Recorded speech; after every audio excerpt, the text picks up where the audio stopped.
तर मंडळी, राज्याच्या राजकारणात काही घडू शकते हे गेल्या काळातही आपण बघितलेलं आहे. त्यामुळे पुन्हा एकदा तशी ही चर्चा नवीन नाही आहे की राज ठाकरे आणि उद्धव ठाकरे एकत्र येणार का. त्यामुळे ही चर्चा पुन्हा एकदा सुरू झालेली असताना मान्यवर पाहुण्यांबरोबर आपण चर्चा करणार आहोत. दोन मान्यवर पाहुणे माझ्याबरोबर स्टुडिओमध्ये आहेत. आपल्याबरोबर भाजपचे मुख्य प्रवक्ते केशव उपाध्ये, आपल्याबरोबर विश्लेषक पत्रकार राजेश कोचरेकर आपल्यासोबत आहेत. चला या दोघांकडे आपण जाणार आहोत, पण तत्पूर्वी इतरही काही महत्त्वाचे पाहुणे आपल्यासोबत इथे उपस्थित असल्याचं आपण पाहतोय. आपल्यासोबत बंडू जाधव, उभाटा गटाचे आमदार, ते देखील आपल्यासोबत आहेत, म्हणजे संजय जाधव. त्याचबरोबर आपल्याबरोबर मनसेचे नेते प्रकाश महाजन आपल्यासोबत आहेत. आपल्यासोबत राज्याचे मंत्री संजय शिरसाट देखील आहेत. मी जसं म्हणालो की केशव उपाध्ये देखील आपल्याबरोबर आहेत. आणि शिवाय सतीश वाळुंज, दादरचे एक स्थानिक नेते आणि अर्थात एक वेगळी चळवळ जी आहे ती मराठी माणसाबद्दलची ते चालवत असतात. आपल्याबरोबर संदीप आचार्य आहेत, विश्लेषक, आणि राजेश कोचरेकर. चला चर्चेला आपण या ठिकाणी सुरुवात करणार आहोत. आणि या चर्चेला सुरुवात करण्यापूर्वी थेट पहिला प्रश्न मी घेतोय अर्थात केशव उपाध्ये यांना. केशव, ठाकरे बंधूंमधील 7% तसा हा काही नवीन नाहीये, पण हे नव्या युतीचे संकेत आहेत का? तुम्हाला काय वाटतं? एक तर सगळ्यात पहिल्यांदा ते दोन भाऊ म्हणून जर एकत्र येणार असतील तर स्वाभाविक आहे ते एकत्र यावेत. आमचं त्याला काही आक्षेप असण्याचा किंवा कुणाचाच त्याला आक्षेप असण्याचा काही मुद्दा उपस्थित कारण नाही. तुम्हाला भीती काय वाटत त्या गोष्टीची? भीती कसली भीती? काहीतरी प्रश्न म्हणजे मगाशी तुमचं मी ऐकत होतो की काय म्हणे राजकीय भूकंप येणार का. खरं म्हणजे मराठवाड्याचे प्रकाश महाजन बसलेले आहेत, त्यांच्या भाषेत एक मला म्हण आठवली मराठवाड्यातली उघड्यासोबत, पण नाही ती म्हण सांगणे योग्य नाही, इथे सांगणे योग्य नाही. त्यातल्यात आपण चांगली म्हण सांगू की एकादशीच्या दिवशी महाशिवरात्री, एकादशी महाशिवरात्रीकडे गेली, दोघंही उपाशीच, अशाची ती म्हण आहे. त्यामुळे सगळ्यात असं आहे की मुळामध्ये दोघांचं एकत्र येण्याची भीती कुणाला बघायची गरज आहे. मी आता सहज बसल्या बसल्या इथे मतांची आकडेवारी नजर टाकत होतो. मुळामध्ये मनसेची मतांची आकडेवारी जी आहे ती जेमतेम आहे 1.5%, शिवसेनेची 9%. दोघांची एकत्र केली त्यापेक्षा शिंदेच्या शिवसेनेची आकडेवारी ही मतांची आकडेवारी जास्त आहे. एक आमदाराचे पण विषयच येत नाही. म्हणजे मुळामध्ये राज ठाकरे मोठे नेते आहेत, पण त्यांचं इलेक्ट्रॉल ज्याला म्हणतात निवडून येण्याचं कौशल्य पक्षाचं हे किती आहे? 14 साली 1 आमदार, 19 साली 1 आमदार, एकदा नाशिकची महापालिका जिंकली, त्याच्यानंतर पुढे काहीच नाही झालं. राहता राहिला प्रश्न उद्धव ठाकरे. आता उद्धव ठाकरेंचं खरं मला एक नाव नवीन आज मी ते ट्विट पण केलं की उद्धव ठाकरेंचं नाव युटर्न ठाकरे करावं असं माझी सूचना आहे. किती युटर्न? परवा दिवशी भाजपसोबत, काल काँग्रेससोबत, शरद पवारांसोबत आहेतच, आता मध्येच राज ठाकरेंसोबत. काल राज ठाकरे नको होते, आज राज ठाकरेंसोबत जायला तयार आहेत. काय ज्या पद्धतीचं आहे, म्हणजे तुम्ही कशासाठी, मुळात एक लक्षात घेतला पाहिजे. विषय मी सुरुवात आहे म्हणून लगेच संपवतो. बरं, लक्षात घेतलं पाहिजे युत्या आघाड्या होतात आणि हो विचारी, म्हणजे लगेच कोणीतरी प्रश्न विचार, आमचे संदीप आचार्य बसलेत, बाकी सगळे बसलेत, लगेच प्रश्न विचारतील की राजेश कोचरेकर सहित बसलेले, ते म्हणतील विरोधी विचारांचे, तुम्ही विरोधी विचारांच्या युत्या केल्या की हा. मुळात असं आहे की तुम्ही कशासाठी एकत्र येताय, त्याला काही आधार आहे का? केवळ कुठेही आता राजकीय कुठेतरी काही शोधायचं आहे, आधार शोधायचा आहे. जनतेतली गेलेली विश्वासार्हता, शून्य झालेली विश्वासार्हता कशी पुन्हा मिळवता येईल हे पाहायचंय. या याच्यातून तुम्हाला तुमच्या आघाडी युतीला काही होत नसतं, त्यातनं आता जनता स्वीकारत नसते. या क्षणी जनतेला तुम्ही विकासाचा काय विश्वास देऊ शकता, तुम्ही कशा पद्धतीने हिंदुत्वाबद्दल काय बोलू शकता, या सगळे मुद्दे महत्त्वाचे असतात. त्याच्यानंतर तुमच्या कॉमन आधार त्याला काहीतरी असतो आणि त्यानंतर जनता विचार करायला लागते. दोन नेते उठले आणि तुमच्या भाषेत राजकीय भूकंप, मला हसू आलं मगाशी डॉक्युमेंटरी तुमचीच मी ऐकत होतो, कसला भूकंप इथे होणार आहे त्या सगळ्याच्यामध्ये. त्यामुळे असं आहे की या चर्चांना तशा अर्थाने अर्थ नाही. ते दोन भाऊ आहेत, त्यांनी ठाकरे कुटुंब म्हणून त्यांनी जरूर एकत्र यावं. काय त्या कुटुंब म्हणून त्या शुभेच्छाच असल्या पाहिजेत, कुठल्याही कुटुंब एकत्र येणार शुभेच्छा दिल्या पाहिजेत, पण याचे राजकीय पडसाद काहीतरी फार पडतील जे तुमच्या सगळ्यांच्या मनात चर्चेमध्ये आहेत असं मला अजिबात वाटत नाही. तसे काहीच परिणाम होणार नाही असं म्हणणं आपलं. केशव, या विषयाला घेऊन प्रकाश महाजन यांना बोलायचं. प्रकाश महाजन, तसं यापूर्वी देखील बऱ्याच वेळेस आपण असं मत व्यक्त केलं किंवा तसे प्रयत्न केले होते की या दोन नेत्यांनी एकत्र यावं. आता केशव यांनी सांगताना मतांची टक्केवारी समोर ठेवली. त्यांनी असं म्हटलं की दोघांच्या एकत्र येण्याचा फार काही मोठा राजकीय परिणाम होणार नाही. या गोष्टीशी तुम्ही सहमत आहात का? हे पहा, केशव उपाध्यायांनी आता माझ्या लंगोटमध्येच हात घासलाय. केशव उपाध्ये, अरे ज्याच्यावर तुम्ही भ्रष्टाचाराचे आरोप केले त्याच्या घरी जाऊन तुम्ही जेवला, त्याच्यापेक्षा नागडा कोणचा पक्ष या महाराष्ट्रात आहे का? तुम्ही आमच्या नागडेपणाची कशाला चर्चा करताय? लाज वाटायला पाहिजे. ज्या सुनील तटकरेवर तुम्ही भ्रष्टाचाराचे आरोप केले त्या सुनील तटकरेच्या घरून आमरसपुरी घातली. तुम्हाला ज्या चर्चेसाठी बोलावले ती चर्चाच करा. आमच्या मताची टक्केवारी आम्ही पाहून घेऊ काय ते, त्याची नका काळजी करू तुम्ही. विषयाला सोडून बोलू नका. ज्या विषयासाठी चर्चेला आलो तीच विषय चर्चेत घ्या. एवढा नागडेपणा तर माझ्या नेत्याने केला नाही राज ठाकरे. पण प्रकाश महाजनजी, राज ठाकरेंनी एक भूमिका पण त्यांनी ठेवली ना, कधी पाठिंबा दिला, कधी टीका केली, यावरनं देखील कार्यकर्ते संभ्रमात होते. कसं आहे, मला नाही मला तुम्ही धर्मसंकटात पाडलेलं आहे. आता मी भाजपवर घाव घालाव तरी मला अडचण, न घालाव तरी मला अडचण. भाजपने कितीदा भूमिका बदलल्या, कोणी भूमिका बदलली नाही, फक्त राज ठाकरेंनी बदलली की त्याची चर्चा. अहो, अख्खा महाराष्ट्रातला शेतकरी म्हणतो आम्हाला कर्जमुक्ती करा, कर्जमुक्ती करा. आज माझी सन्मानित देवेंद्र फडणवीसची भेट झाली. मी त्यांना विचारलो महाराष्ट्राच्या शेतकऱ्याची कर्जमुक्ती कधी, ते म्हणले मी केली. बारामतीच्या एका शेतकऱ्याची कर्जमुक्ती केली म्हणलं मी, 70,000 कोटी त्याचे माफ केले, झाली म्हणले कर्जमुक्ती. अरे यांच्या भूमिका किती बदलल्या. 2100 500 रुपयावर आले. या भूमिकेची कोणी चर्चा करत नाही. राज ठाकरेंनी भूमिका बदलली, राज ठाकरेंनी भूमिका बदलली. अरे राजकारणात भूमिका बदलणे जिवंतपणाचं लक्षण. गांधीवादी समाजवादापासून आज हिंदुत्वापर्यंत कोण गेलं. माझी अडचण तुम्ही अशी करता की मला भाजपवर गाव घालता येत नाही आणि भाजप मात्र माझ्या नागडेपणाची चर्चा करायची. बरं, केशवराव, अडचण आहे त्यांची भाजपबद्दल बोलण्याची. असं आहे, प्रकाश महाजन आमचे जुने मित्र आहेत, जरी ते मनसेमध्ये असले तरी, आणि माझ्यासाठी तर वडीलधारे आहेत. त्यामुळे त्यांचं बोलणं हे नेहमीच माझ्यासाठी चांगलंच असतं, मी चांगल्या अर्थाने घेतो. मुळात इथे आपण बसलोय ती राजकीय पक्षाची चर्चा करण्यासाठी. एक मिनिट महाजन साहेब, ऐकतोय तुम्ही? हां, मुळात इथे राजकीय पक्षाची चर्चा करण्यासाठी बसलोय. मुळात मी सुरुवातीला हे वाक्य असं म्हणालो की राज ठाकरे हे मोठे नेते आहेत. प्रश्न असा येतो की त्यांचं नेते मोठे, त्यात निर्वाह त्यांच्या आजही मोठ्या मोठ्या होतात. प्रश्न असा आहे की त्या ह्याच्यामध्ये त्यांचं, मगाशी मी शेवटी लोकशाहीमध्ये इलेक्ट्रॉल मेरिट हे सगळ्यात महत्त्वाचं असतं, आणि त्याच्यामध्ये दोन्ही पक्ष, मगाशी आणि माझा आक्षेप, या चॅनलनी जी डॉक्युमेंटरी केली, सुरत दाखवली, ह्या दोन्ही नेत्यांनी एकत्र येण्यामध्ये काय भूकंप होणार का असा प्रश्न विचारला. आणि त्यावेळी मी म्हणलं, मला हसू आलं. शेवटी असं आहे की ज्या पद्धतीने एक वेगळा पक्ष स्थापन केला आणि ज्या पद्धतीने राज ठाकरे सातत्याने उद्धव ठाकरे विरोधात बोलत राहिले, मी म्हणलं ना, तुम्ही ऐकलं की नाही मला माहीत नाही, की शेवटी भाजपनेही सुद्धा आघाड्या केल्यात आणि विरोधी विचारांनी सुद्धा केल्यात, त्यात गैर काहीच नाही आहे. पण मुळामध्ये एक केल्यानंतरच पक्षामध्ये इलेक्ट्रॉल मेरिटमध्ये मोठ्या सभा होणं जरीच मोठं असलं तरी त्याचं इलेक्ट्रॉल मेरिट किती आहे. म्हणून मी 14 साली 1 आमदार, 19 साली 1 आमदार, एकदा नाशिक महापालिका, आणि लगेच तुम्ही म्हणाल की भाजपने काय केलं 83 पासून 52 पासून तुम्ही इतिहास काढा, कारण तुम्हाला भाजपचा सगळा इतिहास तुम्हाला जवळून माहिती आहे. प्रश्न तो नाही, पण आम्ही एका निर्धाराने चालत राहिलो आहे आणि एका निर्धाराने आम्ही भूमिका बदलल्या, पण आम्ही हिंदुत्वाची भूमिका कधीही सोडली नाही. आम्ही 370चा विषय कधीही सोडला नाही. आम्ही राम मंदिराचा विषय कधीही सोडला नाही. आम्ही जी भूमिका विकासाची मांडली ती भूमिका आम्ही कधीही सोडली नाही. ही आमची निष्ठा होती आणि त्या विचारावरती आम्ही ठाम राहिलो. जरी आम्ही त्यावेळी तात्कालिक विषयाशी युत्या आघाड्या केल्या तरी सुद्धा, आणि वेळ प्रसंगी जम्मू काश्मीरमध्ये पाहिलं आपण, सरकार जरी केलं तर सरकार ते सोडलं सुद्धा, मोडलं सुद्धा. ही भारतीय जनता पार्टीची विचारांसाठी असलेली कमिटमेंट आहे. हीच नेमकी या ठिकाणी आहे का. आणि दुसरं असं आहे की उद्धव ठाकरेंच्या बाबतीमध्ये मी प्रश्न तो उपस्थित केला की नेमकं काय करायचं. कालपर्यंत उद्धव ठाकरे कशा पद्धतीने बोलत होते. बरं, ज्या बडव्यांबद्दल राज ठाकरे, आत्ता स्वतः क्लिप बाईट ऐकला आपण, एकाच माणसाने केलं, ज्या बडव्याच्या विरोधामध्ये ते बाहेर निघाले त्याच्यानंतर सोबत येणं का. बरं, ही अगदी पहिली स्टेटमेंट आहे, त्याच्यावरून भूकंप होणार का इथपर्यंत जर म्हणत विचार करत असू तर मला असं वाटतं की याच्याला काही अर्थ नाही. ते दोन भाऊ म्हणून जरूर एकत्र यावेत, तर राष्ट्रपती काहीच कारण नाही, शुभेच्छा असल्या पाहिजेत. आणि ते जरी आघाडी म्हणून जर एकत्र आले दोन्ही पक्ष मिळून तरी सुद्धा आमच्यासाठी, आम्ही लोकांच्या विकासासाठी काम करतोय, त्यामुळे मनसे आणि उद्धव ठाकरे जरी एकत्र आले तरी आमच्यासाठी त्या फार मोठा मुद्दा नाही. ठीक आहे केशवराव, मूळ विषयावरती येऊ. प्रकाश महाजन, मूळ विषयावरती आपण येऊयात. मी संजय शिरसाटांना चर्चेत सहभागी करून घेतो. संजय शिरसाटजी, अगदी गेल्या आठवड्यापर्यंत स्नेहभोजनाचा कार्यक्रम जो आहे तो राज ठाकरेंच्या निवासस्थानी आपल्या नेत्यांचा पार पडला, पण आता ही टाळी देण्याचा जो काही प्रयत्न होतोय, या पाठीमागे काही राजकीय खेळी आहे का, आपल्याला काय वाटतं? मला एका गोष्टीचं राजसाहेबांचं निश्चित कौतुक करावंसं वाटतं. बरं, शिवसेना प्रमुख एकदा बोलले होते, जेव्हा वादळ येतात तेव्हा माणसाने शांत राहिलं पाहिजे आणि जेव्हा सर्व शांत असेल त्या टायमाला वादळ निर्माण केलं पाहिजे. बरं. आणि आज तेच राजसाहेबांनी केलंय.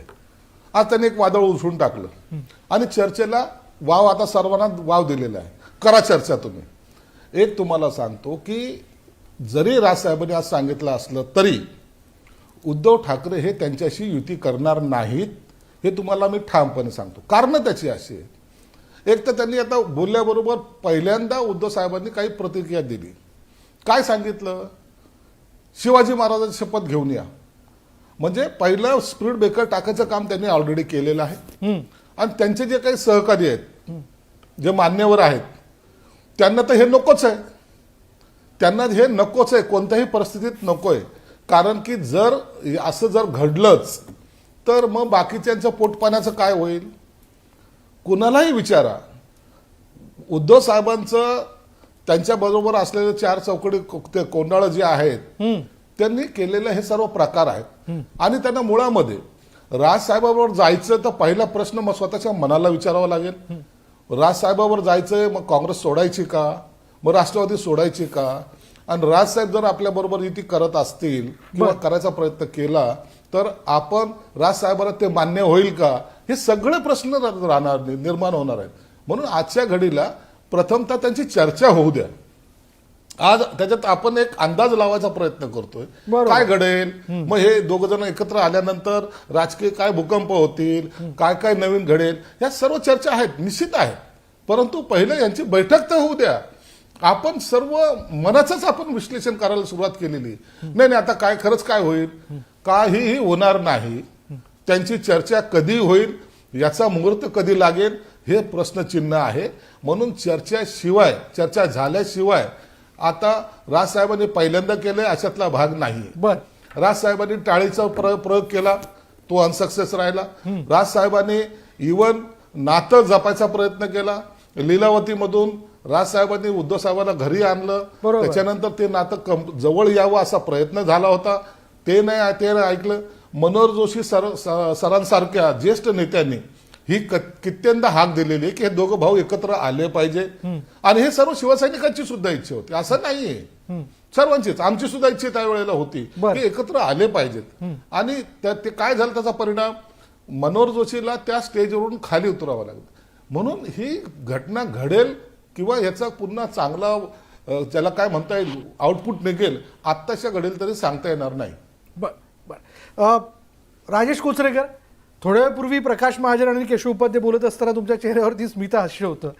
या सगळ्याच्या जी चर्चा केली जाते टाळी देत असताना की मराठी माणूस मराठी माणसाच्या अस्तित्वासाठी खरंच मराठी माणसासाठी आहे की केवळ दिखावा, नेमकं काय? बघा, जर राज आणि उद्धव ठाकरे एकत्र येणार तर कशासाठी एकत्र येणार हे राज ठाकरेंनी सांगितलं. मुळात ही जी आज पॉडकास्ट जे केलं गेलेलं आहे किंवा जो इंटरव्ह्यू दिला गेलेला आहे तो 2.5 महिन्यांपूर्वी दिला गेलेला आहे महेश मांजरेकरांना. आणि त्यात हा मुद्दा होता. बराच वेळ हा मुद्दा तिथे मांडायचा की नाही, कारण तो 1.5 तासाची मुलाखत होती ती. त्यातली ती जेवढी ती वापरणार आहेत, हा तर त्यांचं स्वातंत्र्य आहे. आता त्यातला हा जो मुद्दा आहे त्या मुद्द्याला राज ठाकरे काय म्हणालेत की जर आमच्या दोघांमधली भांडणं क्षुल्लक आहेत, मराठी माणसासाठी किंवा महाराष्ट्रासाठी आम्ही एकत्र येऊ. आता उद्धव ठाकरे आणि राज ठाकरे हे फक्त बाकी आम्हाला मतं नको, आम्हाला सत्ता नको, आम्हाला टेंडर नको, आम्हाला काही लाल दिवे नको, आम्हाला गाड्या नको, दालनं नको, फक्त मराठी माणसाचं कल्याण हवंय, एवढ्या गोष्टीसाठी एकत्र येणार आहेत का? हा पहिला मुद्दा आहे. आणि दुसरा मुद्दा असा आहे की या दोघांमध्ये असलेला, ते काय म्हणतायत राज ठाकरे की मला काय एवढा इगो नाहीये, पण उद्धव ठाकरे काय म्हणतायत की नाही, त्यांनी आधी हे सांगावं की ते कोणाबरोबर जेवणावळी करणार, पंक्ती उठवणार की नाही वगैरे. मग उद्धव ठाकरे हे सांगणार आहेत का की ते शरद पवारांना सोडून राज ठाकरेंबरोबर जाणार आहेत का? ते पण सांगावं लागेल ना त्याच वेळेला. हे आपण जी चर्चा करतोय ही फक्त एक फिजूल चर्चा आहे. राज आणि उद्धव ठाकरे हे कधीही एकत्र येणार नाहीत, हे आपण आधी समजून घ्या. ठामपणे, एकदम ठामपणे. याचं कारण असं आहे की मला माहिती आहे की त्याच्यामध्ये कोणाचे इगो किती पर्सेंटेज आहेत आणि त्याचं टेम्परेचर काय आहे ते. त्यामुळे ते काही होणार नाही. आपण असेच चर्चा करायला 6-6 महिन्यातनं एकदा भेटू शकू, पॅनल खूप छान दिसेल आणि TRP येईल आणि लोक बघतील, इतकंच होईल. पण त्यातून मराठी माणसाला काय मिळेल किंवा मराठी भाषेला काय मिळेल असं मला मुळीच वाटत नाही. संदीप आचार्य, नेमका काय नरेटिव्ह सेट करण्याचा प्रयत्न आहे? राज ठाकरे म्हणतात काय की मला उद्धव ठाकरेंबरोबर काम करायला काही समस्या नाही, पण त्यांनी देखील पुढे आलं पाहिजे आणि उद्धव ठाकरे देखील त्याला साथ देतात काय? नेमकं सुरू काय? बघा, असं आहे की त्या मुलाखतीमध्ये जे वाक्य आहे की महाराष्ट्र हितासाठी एकत्र येण्याचा मुद्दा राज ठाकरे यांनी मांडलेला आहे. आता महाराष्ट्र हितासाठी जर राज ठाकरे उद्धव ठाकरेंबरोबर एकत्र यायला तयार आहे, तर मुळात हा मुद्दा येतो की महाराष्ट्राचं मग अहित कोण करतंय. आता केंद्रात 11 वर्ष भारतीय जनता पार्टीचं सरकार आहे, महाराष्ट्रामध्ये 2.5 वर्ष आधी एकनाथ शिंदेची सत्ता होती, म्हणजे भाजपचीच होती, आणि आता तर देवेंद्र फडणवीस आहे. आता एकीकडे राज ठाकरे सातत्याने म्हणजे लोकसभेमध्ये बिनशर्त पाठिंबा दिला, बरं, विधानसभेमध्ये त्यांची युती होऊ शकली नाही. मग अशा वेळेला महाराष्ट्रामध्ये आता अहित कोण करतं, आणि महाराष्ट्राचा हिताचा मुद्दा जो राज ठाकरेंनी उपस्थित केलेला आहे, हे मुळामध्ये ट्रॅप आहे का, असाही एक प्रश्न उपस्थित केला जातोय.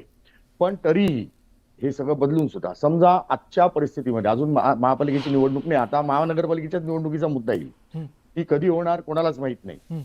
पण याही परिस्थितीमध्ये समजा राज ठाकरेंनी एक पाऊल पुढे उचललंय, तर उद्धव ठाकरेंनी स्वाभाविकपणे त्यांचं पाऊल पुढे उचललं, पण ते उचलताना सावधपणे त्यांनी उचललं.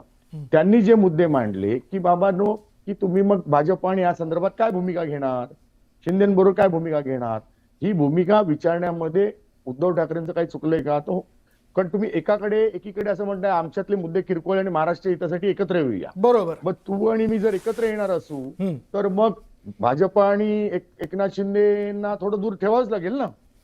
हा चर्चेचा मुद्दा येणार ना, ती स्पष्टता झाल्याशिवाय एकत्र येण्याच्या म्हणण्याला काही अर्थ नाहीये. हा पहिला भाग. आता याच्यावरती राज ठाकरे जर असं म्हणायला लागले की काँग्रेस आणि बापची भूमिका डिक्लेअर करा मग एकत्र येऊ, तर ते राज ठाकरे आधीच म्हणू शकले असते की तुम्ही काँग्रेस आणि राष्ट्रवादीला सोडून द्या, महाराष्ट्राच्या हितासाठी आपण एकत्र येऊ. पण असं कुठलंही वाक्य त्यांनी उच्चारलेलं नाहीये. त्यामुळे इथे प्रश्न असा निर्माण येतो की हा एक ट्रॅप आहे का. आणि हा प्रश्न अनेक म्हणजे शिवसेनेच्या काही नेत्यांनी माझ्याशी मी हे सगळं चाललं होतं, माझं एकीकडे बोलणंही चाललं होतं. पण एक आहे की आता दोघाही बंधूंनी एकमेकांना इमिजिएट प्रतिसाद दिलेला आहे. राहिला प्रश्न टाळीचा, तर टाळी त्यावेळेला माझ्या माहितीप्रमाणे सामनामधनं मुलाखतीच्या माध्यमातून उद्धव ठाकरेंनी मागितली होती, बरोबर. आणि राज ठाकरेंनी तर खिल्ली उडवली होती की टाळी अशी वर्तमानपत्रातनं मागितली जात नाही. आता उद्धव ठाकरेंनाही आज म्हणता आलं असतं की टाळी अशी मुलाखतीतनं नाही मागतायत, पण असं झालेलं नाहीये. आता अशी परिस्थिती आहे की दोघांचेही पाय खोलात आहेत. अरे राज ठाकरेंकडे खरं तर गमवायला काही नाहीच आहे या क्षणाला. त्यांच्याकडे नगरसेवक नाही, आमदार नाही, येतो, राजेश पक्षाचं येतो नाही, आपल्याकडे. सगळ्याच बाबतीमध्ये त्यांची मारामारी आहे आणि उद्धव ठाकरेंची परिस्थिती वाईटच आहे. बरं, अशा वेळेला मराठी माणसांचा विचार करून, मराठीचा मुद्दा उपस्थित करून, महाराष्ट्र हिताचा विचार करून हे दोघं जण जर एकत्र येणार असतील किंवा येण्याच्या दृष्टीने राज ठाकरेंनी एक पाऊल टाकलं असेल पुढे, तर त्यात काही चूक नाही. बरं. खासदार बंडू जाधव यांना देखील चर्चेत सहभागी करून घेऊयात. बंडू भाऊ, संजय जाधव, नेमकं काय उद्धव ठाकरे आणि राज ठाकरे एकत्र येणार आहेत का, काय आपलं म्हणणं आहे?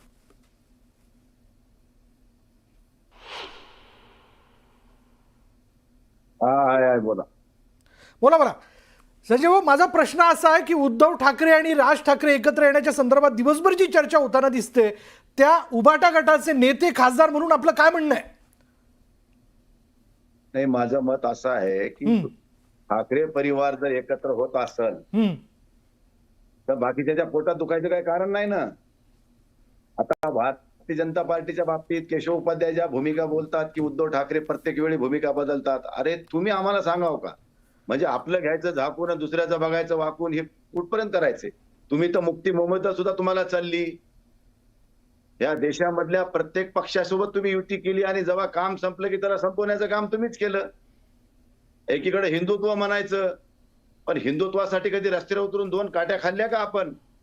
या महाराष्ट्रामध्ये वंदनीय शिवसेना प्रमुख बाळासाहेब ठाकरेंच्या नेतृत्वाखाली एक आंदोलन उद्धव ठाकरे कधी केलंय का? उद्धव ठाकरे, आदित्य ठाकरे यांनी हिंदुत्वासाठी हिंदुत्व धरलंच नाही, पण मुळामध्ये शिवसेना त्यावेळी जी होती त्यासाठी एक आंदोलन केलंय का? होय, राम मंदिराचा लढा आम्ही केलाय, भारतीय जनता पार्टीने राम मंदिराचा लढा केलाय, विसरू नका. त्यामुळे मुळामध्ये उद्धव ठाकरेंनी कोणतं आंदोलन केलं हे दाखवा. एक आंदोलन उद्धव ठाकरेंनी केलं दाखवा. माझ्या नेत्यांनी, देवेंद्रजी पासून अनेकांनी जे आंदोलन केल्याचे, खटले घेतल्याचे अनेक मी दाखवेन तुम्हाला. मला एक सिंगल आंदोलन उद्धव ठाकरेंनी केलं ज्यामध्ये उद्धव ठाकरे, आदित्य ठाकरेंना एक सिंगल काही घडामोड झालीये आंदोलनामध्ये, काही कारवाई झालीये, एखादा खटला भरलाय, असं एक गोष्ट दाखवा मला बंडू जाधव, आणि मग बाकीच्या गोष्टी गमजा मारा इथे. भारतीय जनता पार्टीनं इथे नंतर गमजा मारा. पहिल्यांदा काही बाळासाहेब ठाकरेंनी दिलेला पक्ष आहे त्याच्यावर केलं. एक आंदोलन मला उद्धव ठाकरेंनी केलं दाखवा ज्यामध्ये उद्धव ठाकरेंवरती केस खटला झालाय. एक हिंदुत्वासाठी केलं, उलट हिंदुत्वाच्या विरोधाचं काम कायम उद्धव ठाकरेंनी केलं. बरं, राम ते मंदिर आता लढा तुम्ही होय नका आम्ही सांगू केला. ना, केशव उपाध्याय साहेब आम्ही बोलतोय, तुम्ही बोलताना आम्ही नाही, नाही, बोललो हे पण नाही. तुम्ही नीट जरा योग्य ऐकायची पद्धतीने पण बोला. ठीक आहे, केशवजी बोलू हिंदुत्वाबद्दल द्या अशी त्यांना. भूमिका मांडणं योग्य नाही. तुम्ही तुमचं जे ऐकायचं म्हणणं आहे पण त्यांचं मुळामध्ये- म्हणणं ऐकून घ्या ना, नाही, केशवजी. नाही, प्रश्न नाही, काहीतरी लॉजिकल बोललं अरे, पाहिजे. खासदारात मुंबईमध्ये थोडं जेव्हा योग्य दंगल पद्धतीने झाली, भूमिका तेव्हा मांडली भारतीय पाहिजे. जनता पार्टी कुठं होती? मग राम मंदिर अयोध्येची हो बाबरी आम्ही मस्जिद केलंय. पाडली तेव्हा राम तुम्ही मंदिराच्या कुठं संघर्षात होता? भारतीय जनता केशवजी पार्टी बोलू द्या होता. त्यांना. बरं नव्हतं साहेब, कोणी राम संजय जाधव, मंदिर स्पष्ट करा. शिवसेनेला मला- टिकू नये. उद्धव ठाकरे कुठे होते त्यावेळी मला सांगा. नव्हते उद्धव ठाकरे अरे, कुठेच शिवसैनिक कुठं संजय होते सांगा जी, ना. कुठेच नव्हते. केशवजी साहेब, एक तुम्ही मिनिट त्यांना बोलताना बोलू मी द्या. बोललो नाही. जरा कृपया केशव उपाध्यायची एवढी मिरची लावून घेऊ अहो, नका. मिरचीला तर प्रश्नच येत जरा नाही. आमच्या विचारात खासदार सुद्धा असलेल्या तरी माणसांनी बोलू थोडं द्या ना. लॉजिकली थोडं महाराष्ट्र ठीक आहे, मूळ परिपक्वतेने विषयावर बोलावं. बोलू द्या. एवढी केशवजी, माफक ऐका. भाषा भारतीय आहे. जनता पार्टीचं सोंग सगळ्या लोकांना कळू द्या ना अहो, जरा. कळलं ना म्हणून तर नाकारलं ना महाराष्ट्रात. उद्धव अरे, ठाकरे काय आज नाकारलं? काही नाहीये त्याच्या म्हणून मागची तरी कारणं परिस्थिती सगळ्याला आहे. माहिती आहेत. का म्हणून नाकारली, आज काशी परिस्थिती आहे. नाकारली. तिसऱ्यांदा सलग मोदीजी पंतप्रधान होतात, देवेंद्रजी मुख्यमंत्री होतात. ही वस्तुस्थिती स्वीकारली आहे. हे स्वीकारा अहो, पण विश्वासार्हता. आता पंतप्रधान उद्धव ठाकरेंकडे मोदीजी विश्वासार्हता जेव्हा 14 नाही. कसे झाले, रोज एक 19 पार्टी कसे बदलायची, झाले, रोज एका आता पार्टीला 24 आव्हान कसे झाले, करायचं. हे बघा कधी ना. म्हणायचं मुंबईकर, कधी म्हणायचं मोदीजींच्या हिंदुत्व, कधी हिंदुत्वाची विरोधी अनेक भूमिका घ्यायची. कमी झाला ही का तर वाढला, उद्धवची हे भूमिका तुम्ही आहे. ठरवा. माझी अपेक्षा आहे त्यांनी नीट बोलावं. एक खासदार आहे, थोडी परिपक्वतेने मी बोलावं नीटच एवढी अपेक्षा बोलतोय, आहे. केशव इथं काही उपाध्याय चौकातली साहेब. भांडण करत नाही ते तुम्हाला कशा एवढं पद्धतीने विधान करायला. लागायची काही गरज नाही. हा तुम्हाला खरं ऐकायची जरा मानसिकता अहो, कमी खरं दिसते काय तुम्ही तुमची. बोलता ते खरं धडे ते उलट खरं मी सांगतो आ, तुम्हाला काय तुम्ही बोलताय ते ते खरं आहे का? मला माझ्या प्रश्नाचं उत्तर ठीक द्या. आहे, तुमचं राम ठीक आहे. मंदिर काय ते आंदोलनामध्ये सांगा उद्धव ना. ठाकरेंचं एक ऐका. फोटो दाखवा मला. मी इथं सगळी चर्चा सोडायला तयार आहे. बर हिंदुत्वाची ऐका, भूमिका- मूळ विषयावरती उगाच काहीतरी बोलायचं. मूळ विषयावरती येऊ. मला समीर नवाब मलिक साहेब राज्यामध्ये महाविकास आघाडीचे मंत्री असताना ते देशद्रोही होते. बर आता मला तुम्ही एक- त्यांच्या ठीक आहे, विषय मुलीला- भरकटतोय. त्यांना तुम्ही बसून संजय भाऊ, विषय पाठीपाठवाने भरकटतोय, खाऊ मूळ घालता. हे विषयावरती येऊ. देशद्रोह मिटलं का तुमचं? मला वाळूंज यांना देखील चर्चेत सहभागी करून घ्यायचंय. वाळूंज बोला. हॅलो, हा बोला. सर्वात पहिल्यांदा खरं म्हणजे मी या विषयावरती बोलणार नव्हतो, पण म्हणजे केशव उपाध्यायांचं मला नावही घ्यायचं नव्हतं. पण एकेकाळी तुम्हाला माहिती आहे आमची युती होती आणि आम्ही एकत्र कार्यक्रमात आणि चर्चासत्रात भाग घेत होतो.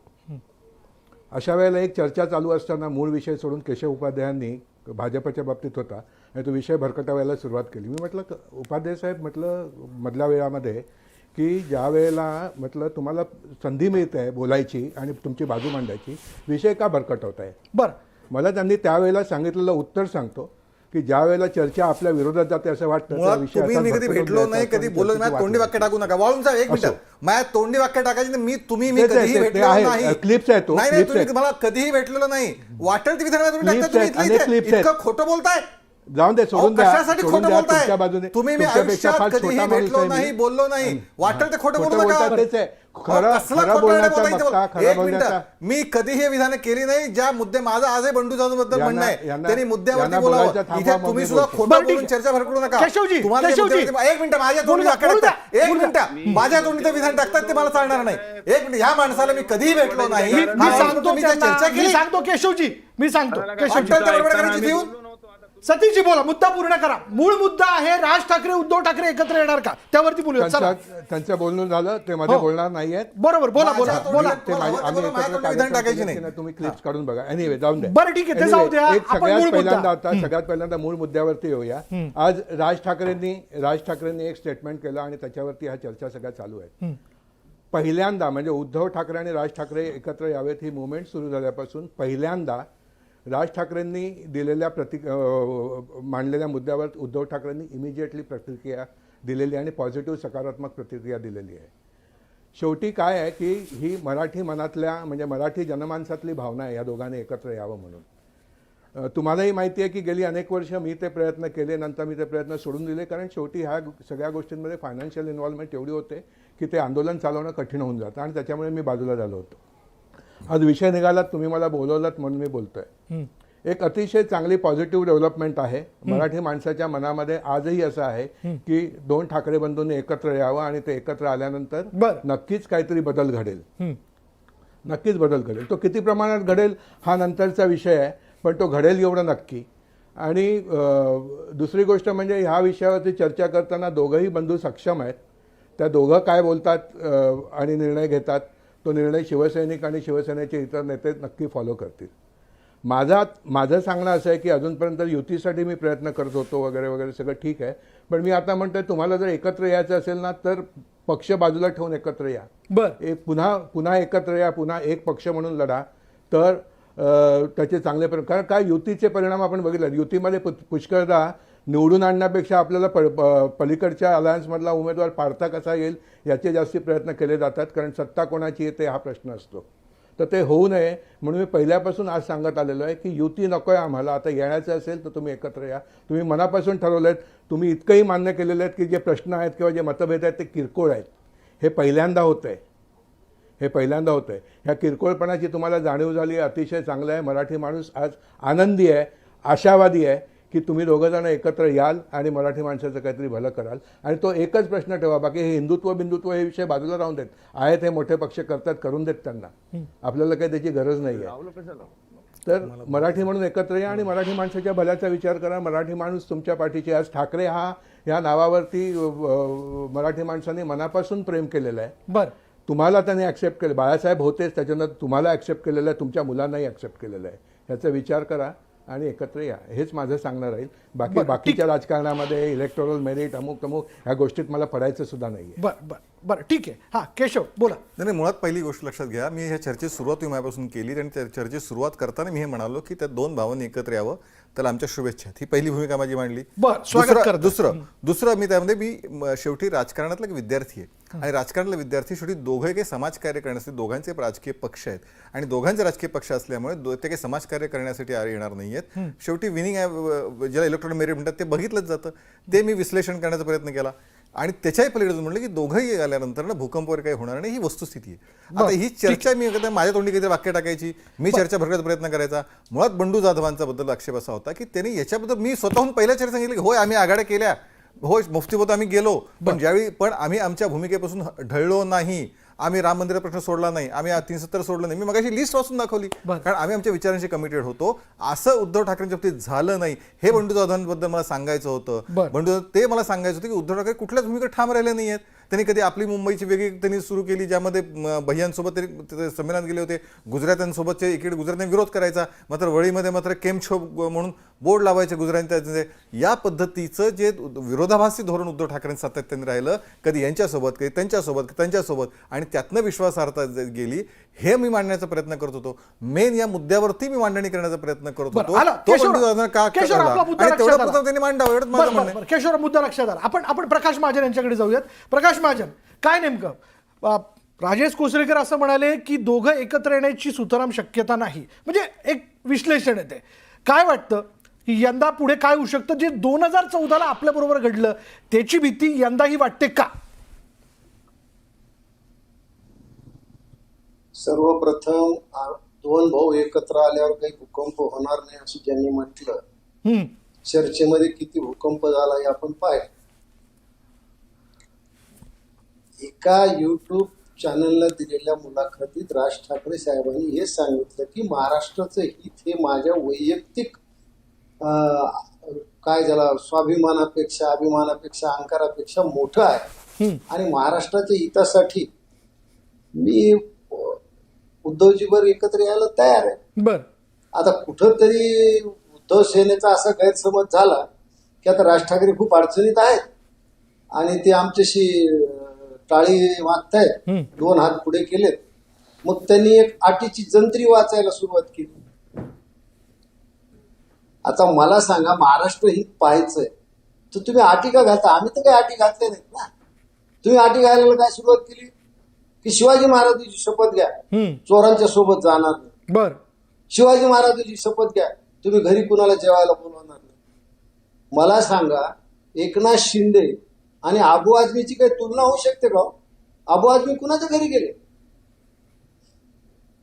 उद्धव ठाकरेची जर ही अपेक्षा आमच्याकडून असेल की आम्ही चोरांच्या सोबत जाऊ नये, शिवाजी महाराजांची शपथ घ्यावी, तर यापूर्वी उद्धवजी कुणाला चोर म्हणले त्यांच्यासोबत सुद्धा त्यांनी जाऊ नये. म्हणजे तुम्हाला एकत्र यायचंच नाही, पण तुम्ही आम्हाला अटी टाकताय. आणि मला माझ्या नेत्याचा स्वभाव माहिती, गन पॉइंटवर कुठलीही अट, कुठलीही गोष्ट त्यांच्याकडून मान्य करून घेता येणे शक्य नाही. कुठल्याही दबावाला ते बळी पडणार नाही. इतकंच खरं आहे. जर तुम्हाला महाराष्ट्राचं हित करायचं असेल तर तेवढी एकच गोष्ट ठेवून या. अटी कोणत्याही घातल्या तर त्याचा काही अर्थ राहत नाही. एवढंच माझं म्हणणं. याच्यावर बंडू जाधव काय म्हणतात ते मला ऐकायचं. बंडू जाधव आता चर्चेत त्यांना आपण सहभागी करून घेऊ. पण संजय शिरसाटजी, आपल्याला असं वाटतं का की ही दोन्ही नेते मंडळी जी आहेत ती एकत्र येऊ शकत नाहीत? आणि प्रकाश महाजन यांनी जो मुद्दा मांडला की उद्धव ठाकरेंनी ज्या अटी शर्ती टाकल्या त्या लक्षात घेऊन राज ठाकरे पुढे काय विचार करू शकतात? हे बघा, एका गोष्टीचं मला निश्चित राजसाहेबांचं कौतुक करायचंय. त्यांनी एक पंच मारला आणि त्याच्यामुळं इतकं राजकीय वावटळ उठली. आज काय झालंय, राजसाहेबांनी सांगितले स्पष्टपणे, जे त्यांची भूमिका मांडली की मला महाराष्ट्राचं हित महत्वाचं आहे आणि मी त्यांच्याबरोबर चर्चा करायला तयार आहे किंवा त्यांच्याबरोबर जायला तयार आहे. याचा अर्थ प्रकाश महाजन जसे बोलले ना, की त्यांना असं वाटायला लागलं की नाही काय असं नाही आहे.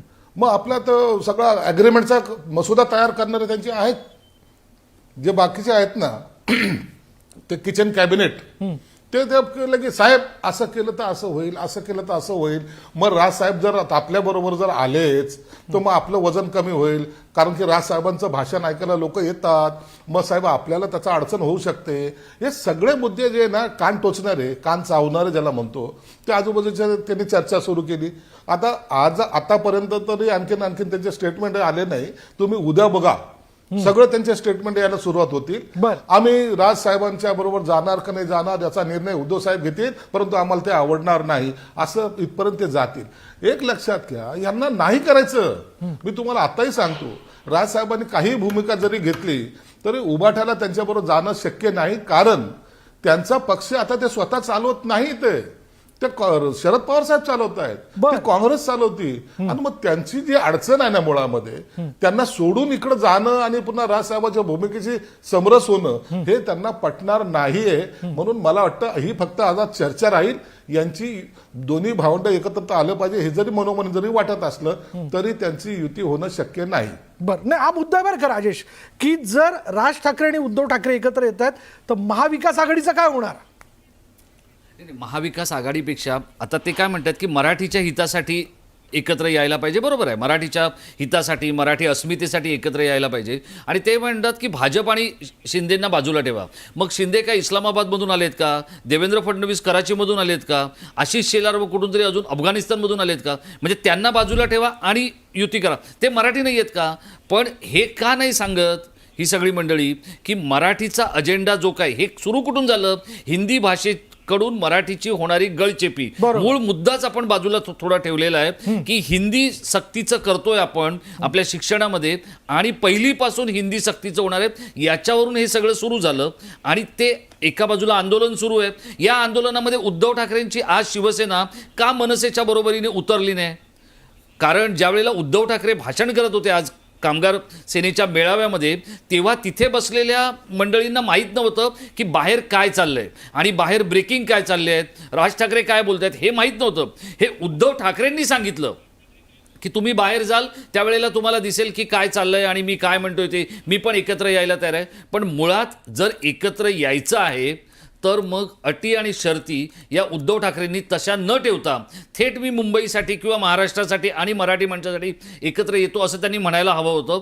पण याच्यातला जो हिडन अजेंडा आहे तोच या दोन्ही भावांच्या अजून तरी लक्षात आलेला नाही आहे. तो जेव्हा लक्षात येईल त्यावेळेला वेळ निघून गेलेली असेल, कारण हे दोघंही एकत्र येणार नाहीत. पण काय हिडन अजेंडा आहे राजेश? नेमकं काय हिडन अजेंडा? काही स्क्रिप्ट आहे याच्या पाठीमागे? त्याबद्दल देखील फार मोठी चर्चा होते.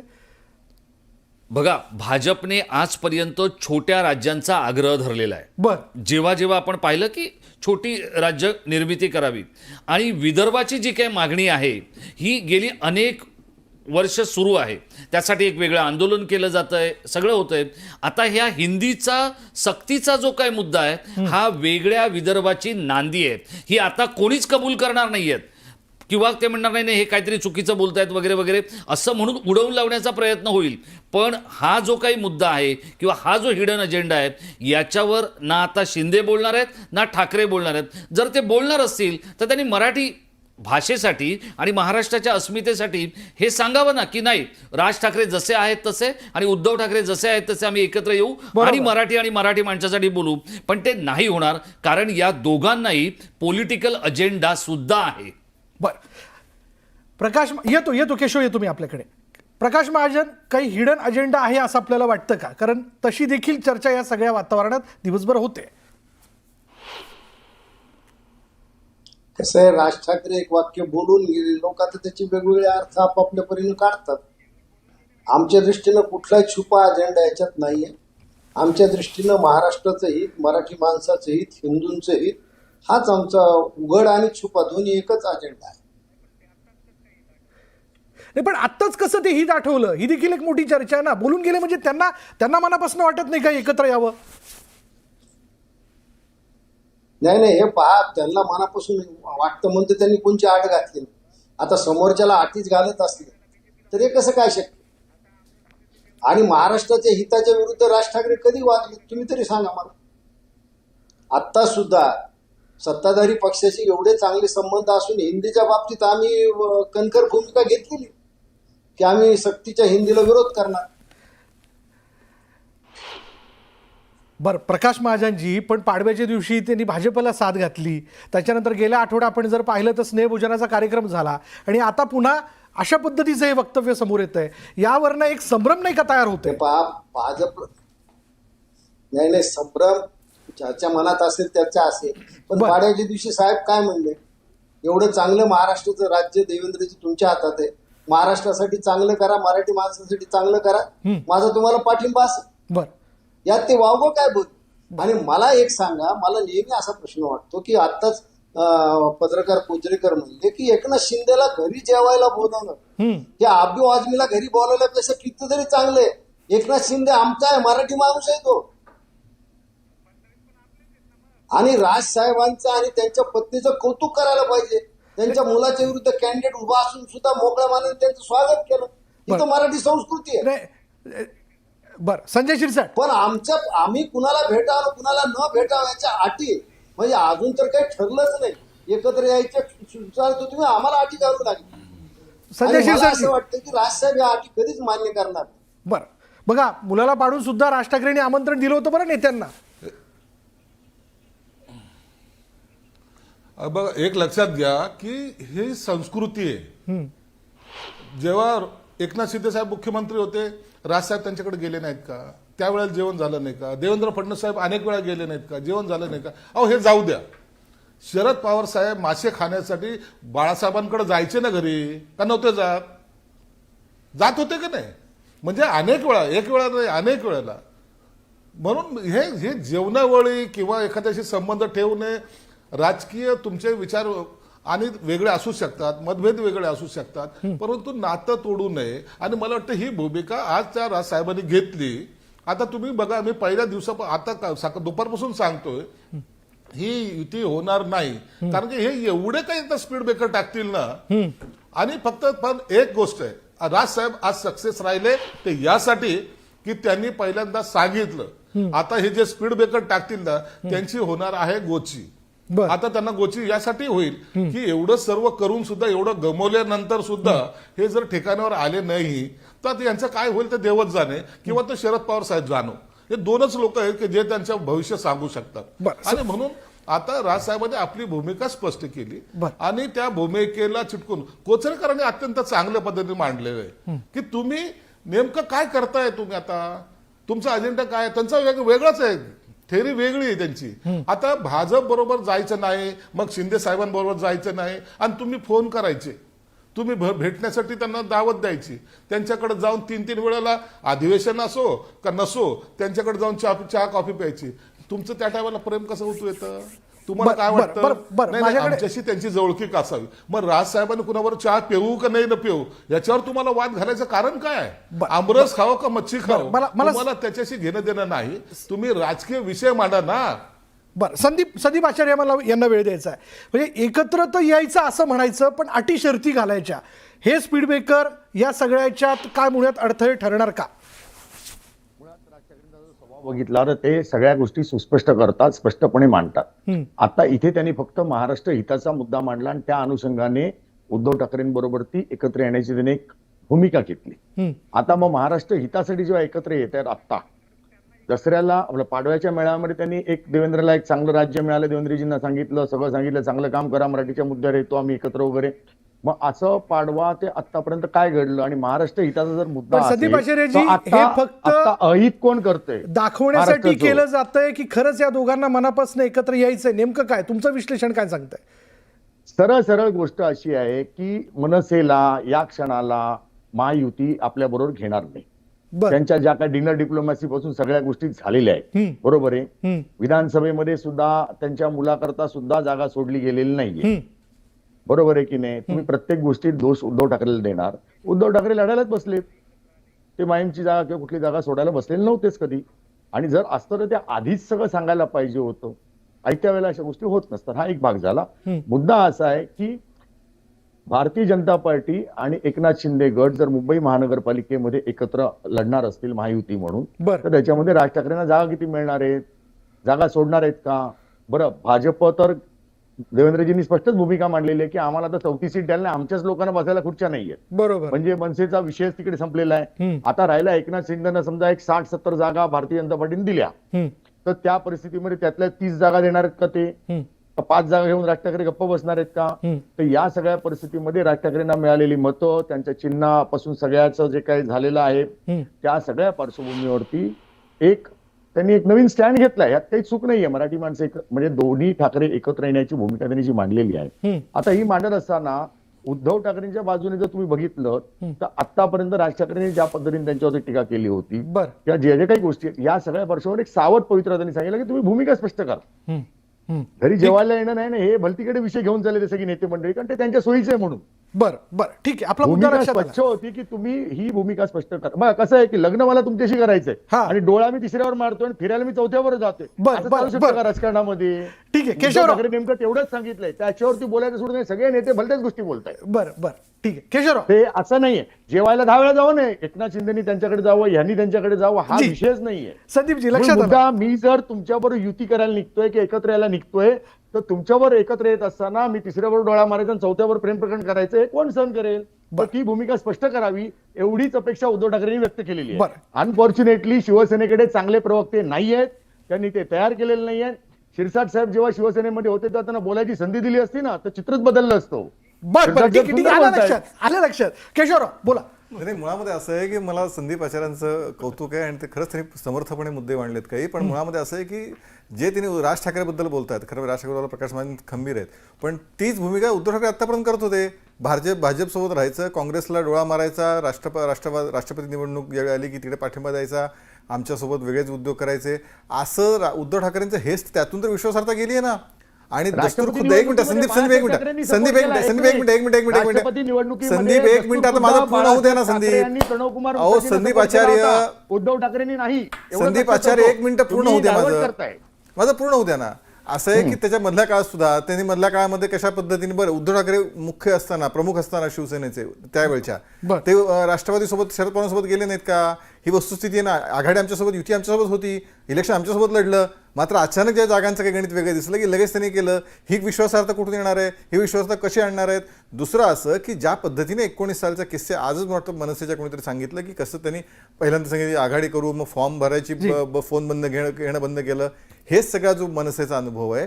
आणि मी पहिल्याच वाक्यात, म्हणजे मला हे माहिती होतं की जे प्रकाश महाजन म्हणतात, राजेश कोचरेकर म्हणतात की दोघांनी एकत्र येणं कसं अशक्य आहे. पण तरीसुद्धा राजकारणामध्ये हायपोथेटिकली काही गोष्टी खरं मांडण्याच्या नसतात, पण तरी जरी मांडण्याचा प्रयत्न केला तरी सगळ्यात महत्त्वाचा विषय आहे की या देशातल्या, महाराष्ट्रातल्या जनतेला आणि मराठी माणसाला सुद्धा आत्ता आस आहे, ती विकासाची आस आहे.